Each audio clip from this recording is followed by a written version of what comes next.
Eric, cette mise à pied, est-ce que c'est la bonne réaction de la part du club ? C'était même attendu. J'ai trouvé, il y a eu beaucoup d'emballement depuis ce geste-là qui est inexcusable, mais il y a une chose qui existe dans le football, c'est les conseils de discipline et les sanctions. S'il y a bien un milieu, le football et le sport en général, où quand on fait une erreur, on est sanctionné. Et Patrice Evra, je l'ai dit, a fait un geste inexcusable. Il va être sanctionné et par le club et par l'UEFA.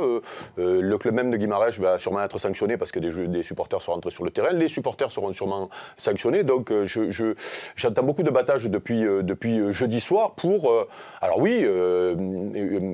quelque chose qui est rare dans le football, voilà, il faut le dénoncer, mais de là à en faire des tonnes et des tonnes et des tonnes, c'est un salarié d'un club ou d'une entreprise qui a fait une faute grave et qui va être sanctionné. Et la première étape, c'est la mise à pied, et puis derrière, il y aura peut-être d'autres sanctions.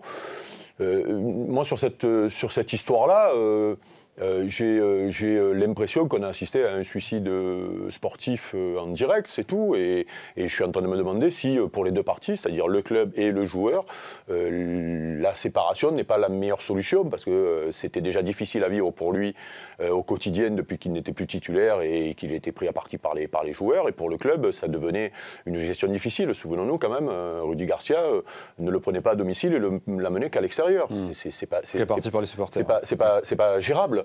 Donc voilà, une fois qu'on a dit ça, je veux dire, il a tué personne, Patrice Evra.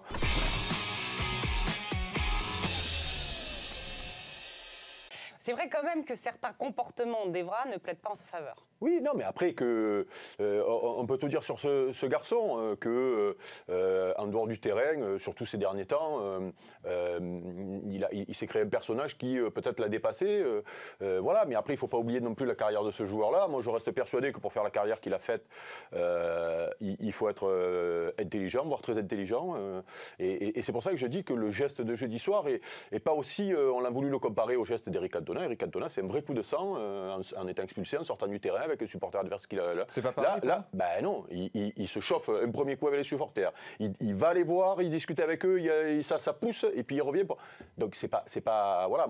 Pour moi, c'est un suicide sportif en direct. Voilà. Et je comprends très bien que d'être insulté par ses propres supporters doit être difficile à vivre. Et je comprends très bien aussi qu'il est dans une période difficile. Et pour finir sur cette histoire-là. Ce qui plaide pas en sa faveur, c'est qu'il touche pour moi ce qui est sacré encore dans le football, c'est-à-dire c'est les supporters. On peut dire tout ce qu'on veut sur les supporters, qu'il y en a des beaux, qu'il y en a des pas beaux, qui font n'importe quoi ou qui sont formidables. Il n'empêche que pour moi, c'est la seule identité des clubs qui reste aujourd'hui.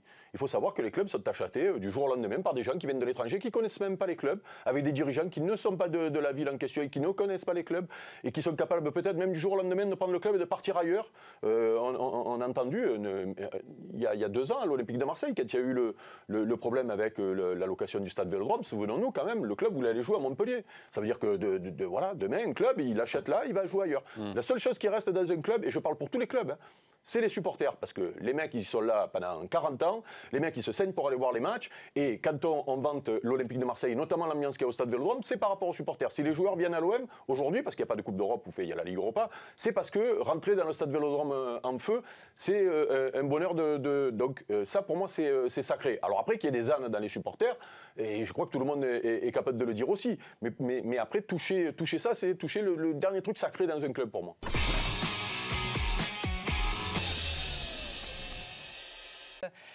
Bon, Denis, il reste une semaine pour être prêt. Ben oui, c'est le dernier réglage, mais je crois que Jeff veut mieux en parler que moi, mais il y a une bonne ambiance. Je crois que le président de la fédération s'est rapproché de Guinoves. Je crois que c'est une bonne chose. Il était en jogging au bord du terrain le 1er novembre, Bernard Laporte. Mais il ne dirigeait pas la séance, il regardait. Voilà, il y a une bonne ambiance, c'est important. Il y a une belle cohésion. Même s'il y a des blessures, des blessés à déplorer et que ça cumule, il y aura quand même 23 joueurs sur la feuille de match. Et 23 joueurs qui voudront en découdre contre les Blacks et contre la meilleure nation au monde.